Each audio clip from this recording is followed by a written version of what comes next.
Shalom and good afternoon, ladies, gentlemen, distinguished ambassadors, embassy staff. Thank you very much for joining us here in these tragic moments. 78 years after the Holocaust, Jewish people, Israeli citizens, could feel again the horrors of Holocaust at their own homes.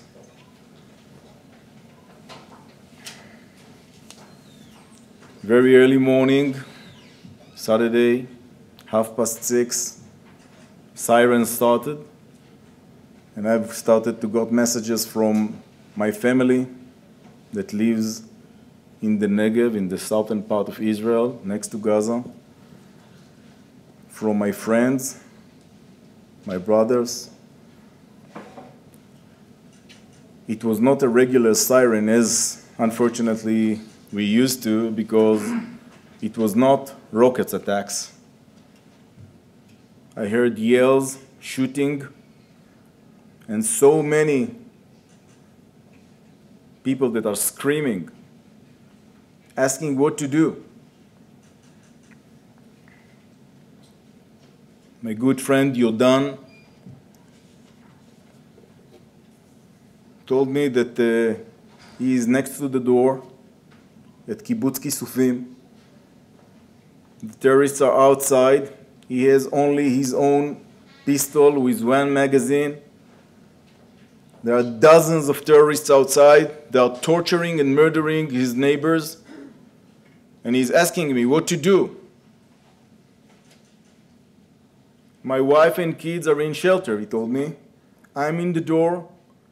What do I have to do? There are so many. Coming like waves, a swarm of terrorists and criminals that broke our front line, swarming into Israel. Thousands of them, following by so many people that came to take loot and murder people. I told him, Yudan, stay strong. I'm trying to send support and help. Help is on its way. And then I heard a big explosion.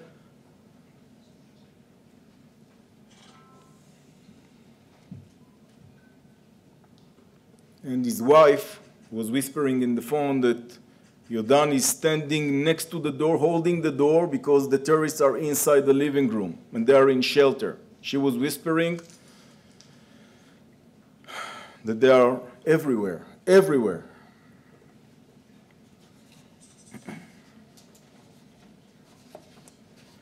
Since last Saturday, when I've been appointed in the beginning of war, to my capacity, I'm trying my best while acting, leading, commanding, managing. I'm trying to disconnect myself because I lost so many of my friends.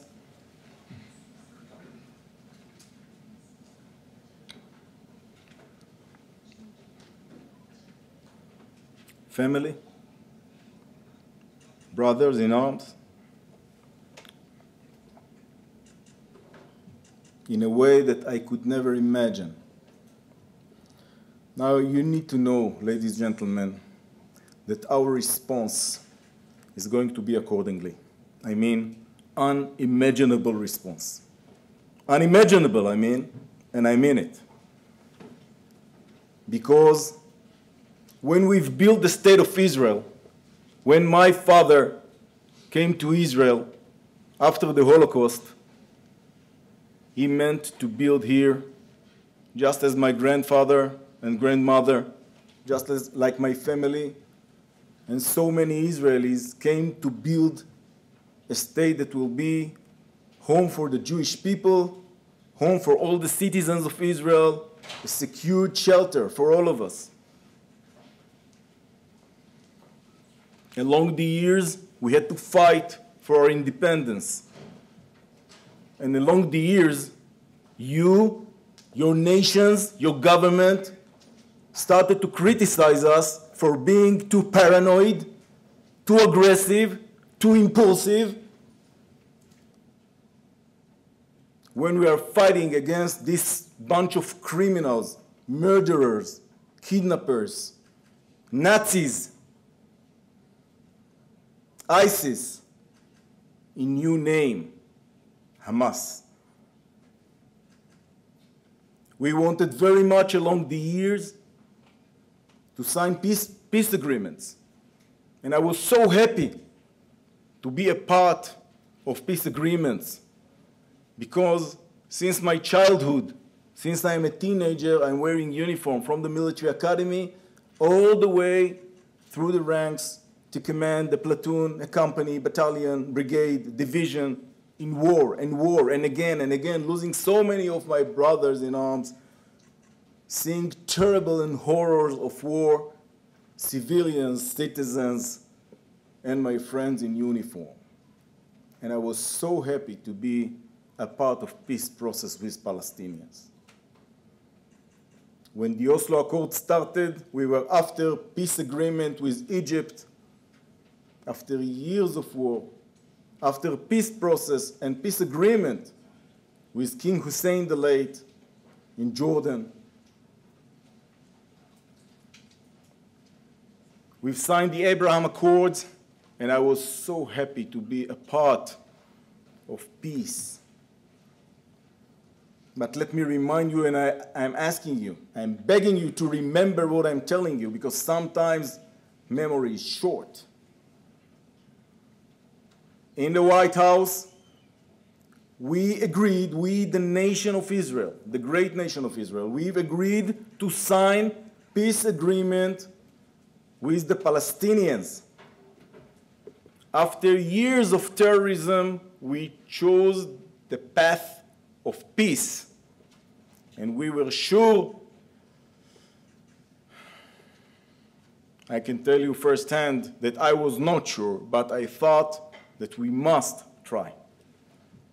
And when I saw the Palestinians arriving from all around the Arab countries, entering armed with full of ammunition into Gaza Strip and Jericho, and then to the 7 cities of Judea and Samaria, I thought, okay, they have many brigades of armed forces now here inside next to the mass populated areas of Israel. But we signed the peace agreement. When our allies, our best friends, are with us during this peace process after they criticized us so many years for not signing, for being impulsive, aggressive, paranoid.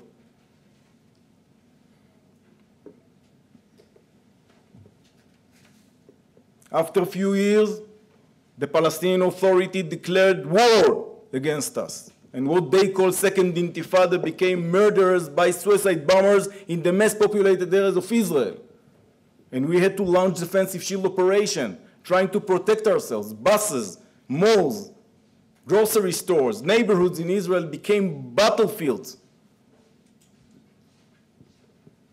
We had to defend ourselves. And your governments criticized us for that. And then we said, okay, we'll try again. And we'll make a disengagement from Gaza Strip. Let's create a state-to-state relationship between us and the Palestinian Authority. As it is approximately in Judea and Samaria, it will be the same in Gaza Strip. And we've made full disengagement. We do not control Gaza.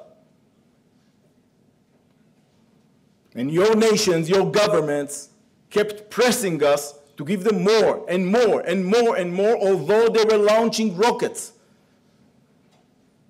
Again and again, and launching suicide bombers attacks, and snipers, and anti-tank weapons to yellow buses.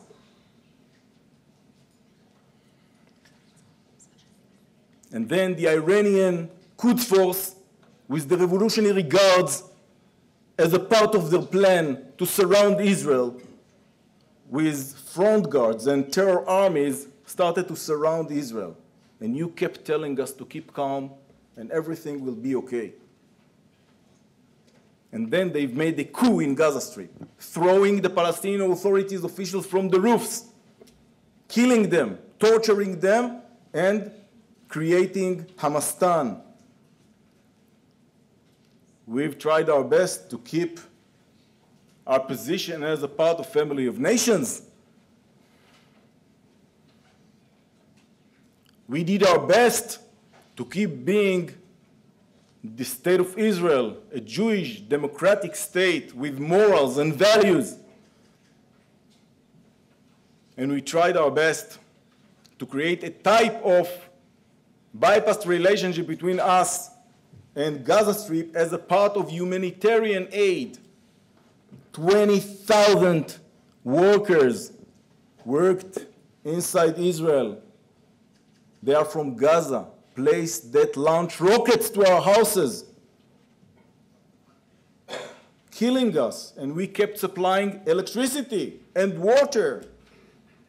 You tell me if that sounds logic to you. And this is a part of your pressure towards the state of Israel for many years. It's time to wake up, ladies and gentlemen. I'm here to tell you this is a wake-up call for you. We woke, thanks God, woke up completely. It will be an unimaginable response. Unimaginable, believe me. We only started the war. But this is a call for action. In which part of history your nation will be, I know that you are ambassadors and representatives, and you're not leading your nations. But your action item after I'm leaving this podium will be to make an immediate phone call to your leaders. Now I'm going to tell you, frankly, that I really appreciate and respect all the nations here that stood by Israel and stand by Israel and help us and support us and condemn terrorism and understand what you just saw in these videos. These are 2 videos out of thousands of horrors. I saw the horrors of war. I was badly injured in combat, spent a year in hospital trying to recover myself. I'm still a disabled person, keep serving my nation to protect my family and friends here. But I'm telling you, I saw the horrors of war since I'm 18 years old. I never saw such brutality. I thought that Gestapo forces has left the world in 1945 after the big victory in the Great War, Second World War, after the Holocaust. Look what you saw here and report your leaders that they must make a decision. Where are you standing? And what are you going to do? What are you going to do?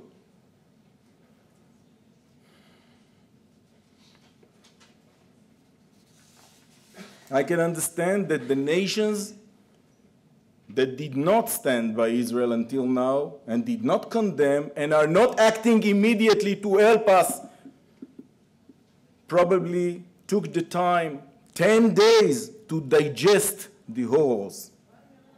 I can forgive, but we will never forgive, never forget nations around the globe that did not stand next to us after these horrors, a type, a sample of second Holocaust. Torturing my family, my brothers and sisters. And so many of them were taken to Gaza. You could see this ISIS criminals taking a baby from his bed with them as a present to their family, walking with him to Gaza Strip. So many babies are now in Gaza Strip with no parents.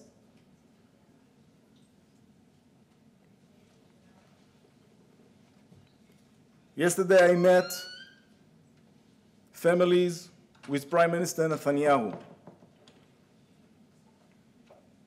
I am meeting these families on a daily basis, listening to them, trying to map the situation and understand in order to make decisions. stories that we've heard about what has happened inside houses, along the roads, are never heard of. Never heard of. That Saturday, there was a big peace celebration next to Kibbutz Re'im.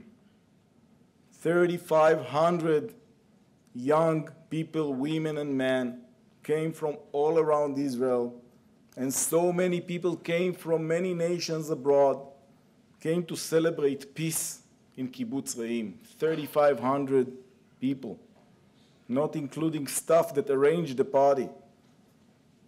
Hundreds of terrorists started to surround them, breaking the security fence, descending like a swarm on these children, young women, killing them. You saw how. They were not armed, they were dancing, and the music was still on while they are butchering and torturing so many people.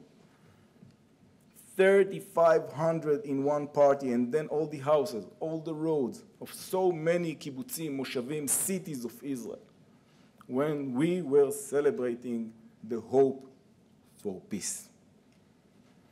Well, ladies, gentlemen, until the minute I entered this room,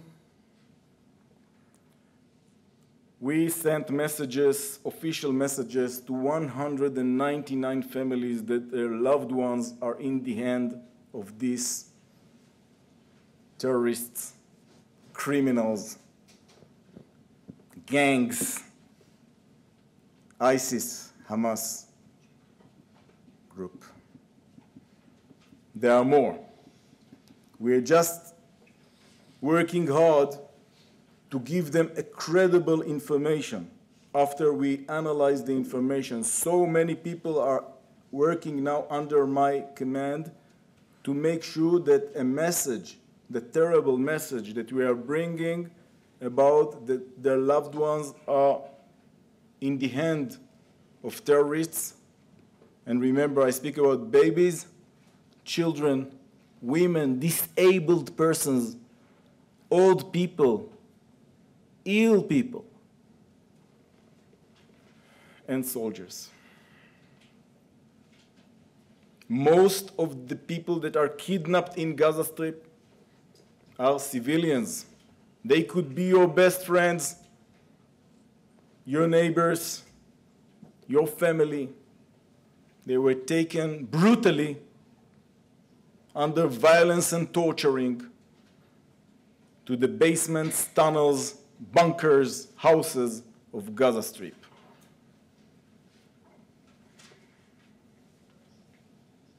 "481 people are missing. We do not know where they are."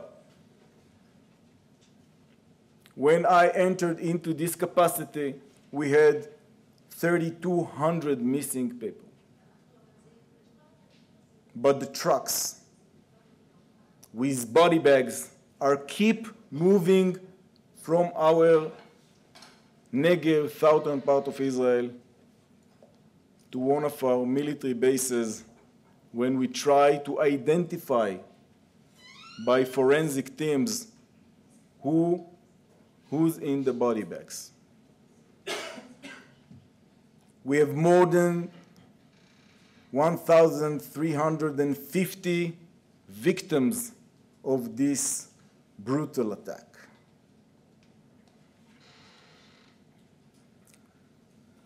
Many more than 3,500 wounded people, and I want you to know that when I entered into this role 9 days ago, in hospitals in Israel where there are thousands of Israelis right now, we had 150, more than that actually, of wounded people that we could not identify. You can imagine why. We could not identify them. And it took about a week to find family members because most of their families are gone. No families anymore. They murdered them all.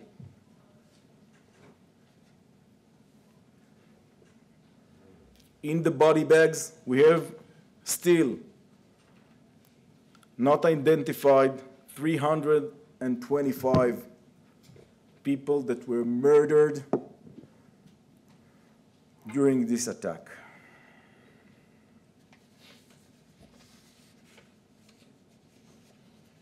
Think about it, everything you saw and listened. Think about everything you've heard from me, especially think about it, about what you saw in the films, what you heard from me when you take your lunch. Please, do not forget it. When you're going to your next dinner, when you hug and kiss your children before sleeping at night. Try to think what has happened in beds next to Gaza Strip. Very early morning in our holiday 10 days ago.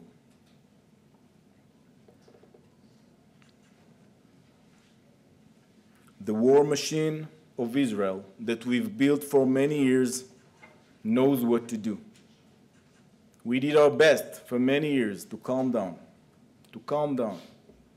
But our war machine is moving. Do not ask us to stop.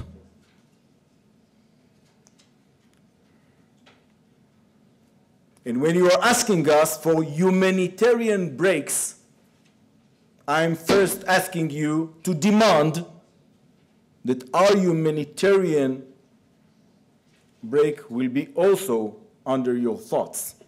There are so many children with no parents, disabled persons, civilians in the end of these people. You hear me? I am not telling the regular word under the hands of these animals. Animals do not act this way usually. They are not hunting people in order to hunt people. They are not hunting other animals in order to torture them, taking their eyes from places, taking their tongues, slaughtering them. No. So I'm not using the word and terminology of animals. You know what's the terminology. And this is a call for action, a wake-up call. And I'm asking you to leave this place with action items. You're calling your leaders and asking them to join the task force against terrorism, to support Israel. Immediately, condemn Hamas, Islamic jihadists, and all the nations that supports them, because until now, there are states that let Hamas leaders live in their lands, in their states. There are states that are a part of the UN, the family of nations, that let Hamas live inside their neighborhoods. And they support Hamas after all they saw. I thought that even if these nations made mistakes, they will put them in jail immediately. Immediately. Throw them away from their borders. They did not. I thought I will hear all your leaders, all your governments standing strongly next to Israel. As President Biden said, as other friends and allies did,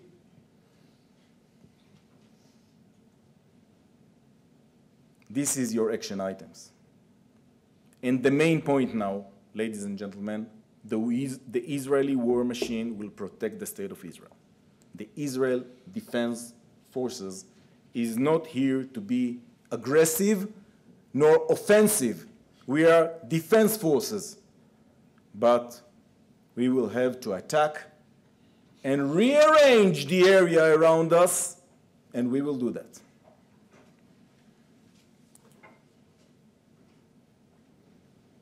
I believe you'll support us.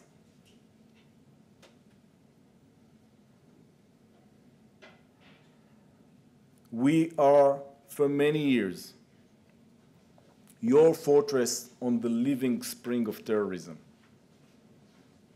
And every time you'll criticize us, try to block us, try to put pressure on us, and if terror will infiltrate through our fortress, bypass our fortress, you will find them in your streets and neighborhoods.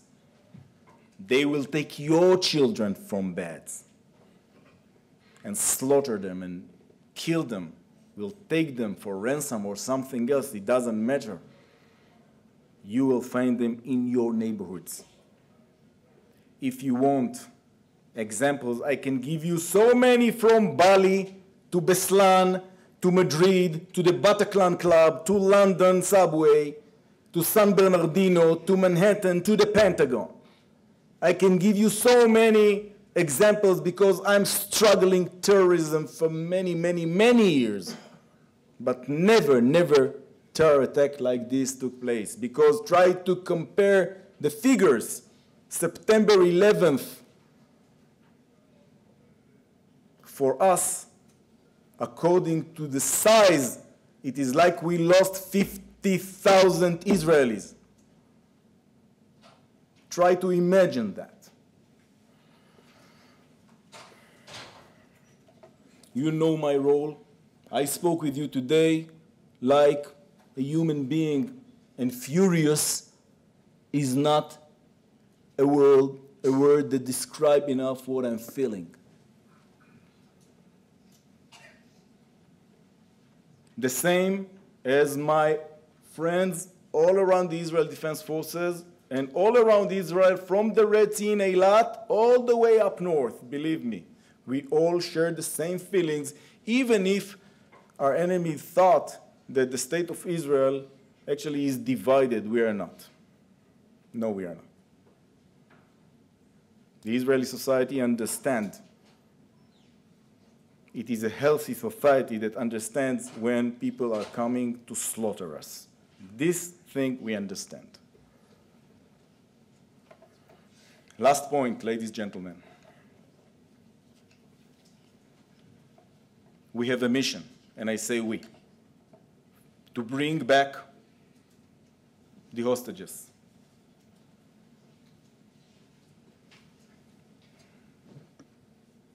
Every one of you can take action. First, condemn. Second, put pressure, not only towards Hamas, but towards nations that support Hamas and give them shelter. Demand that they'll throw them away immediately. And I'm telling you that we need your help by all means, in many ways, to find a way to bring them back home. It is very, very important, because if that will be a precedent, that a terror organization can take families and babies and negotiate, and you'll tell us to stop for humanitarian aid, we also demand humanitarian aid.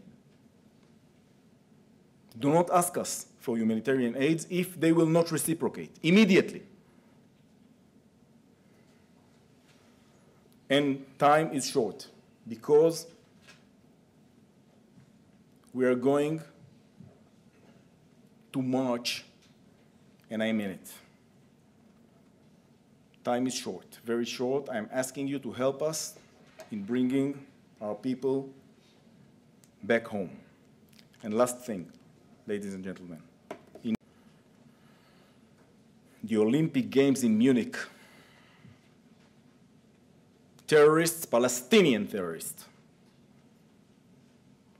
tortured and murdered 11 people, athletes, that came to Munich for the Olympic Games.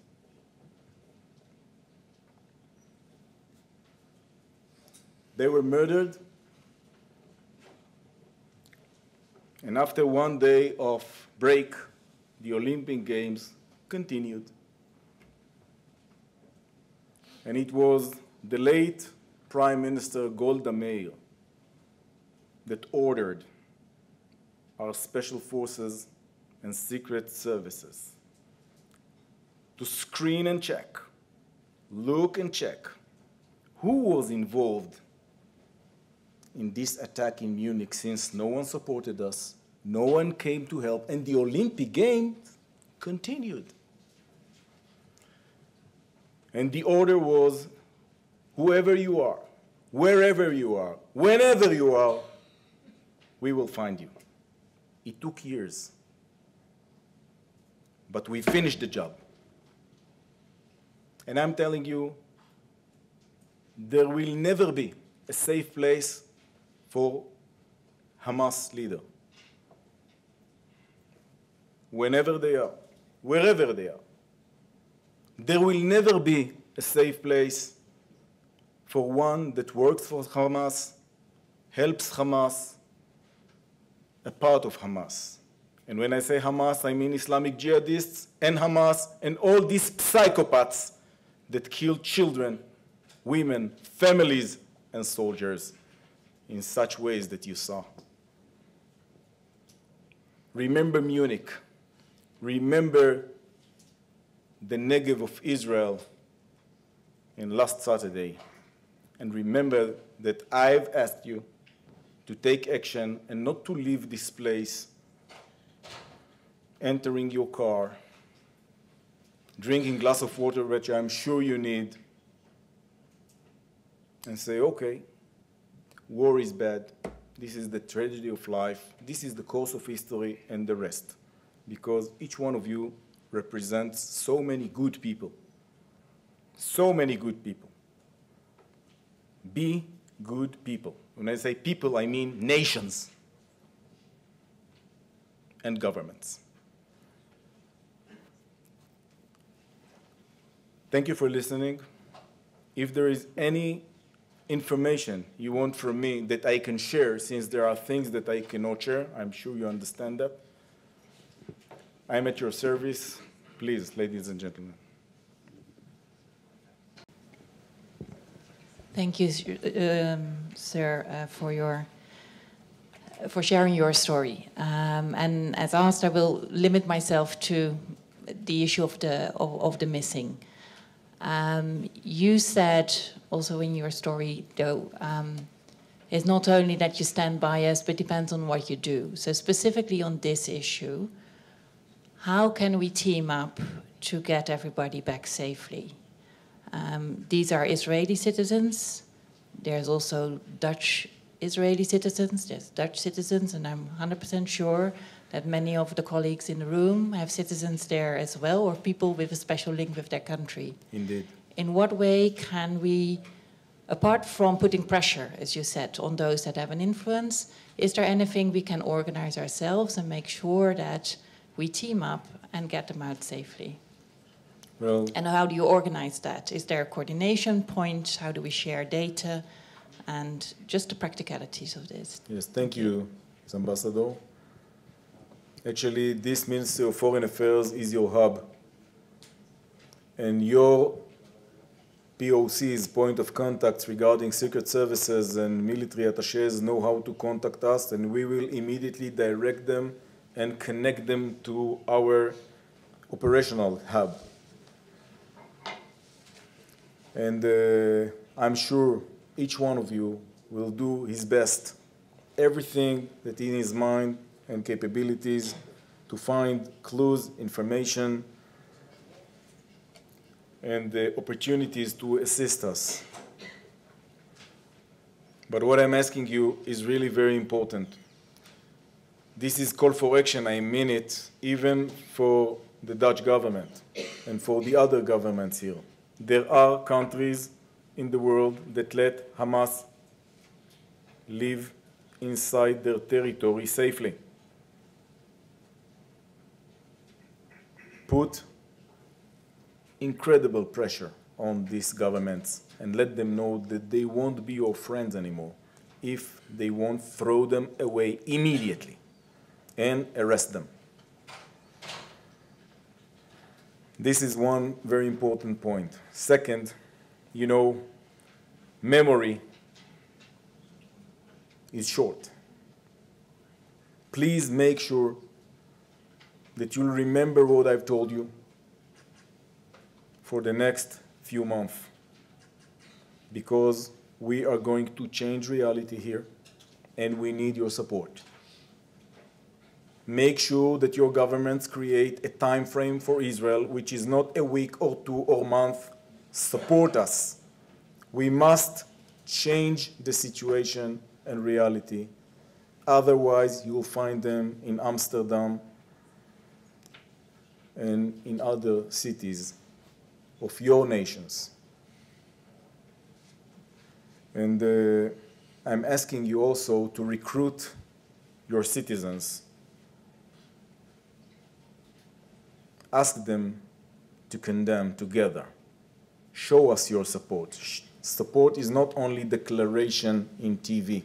Support means that a government take action and showing all their people that they are a part of fighting terrorism and condemning Hamas, condemning Islamic jihadists, condemning fundamentalism, terrorism wherever it is.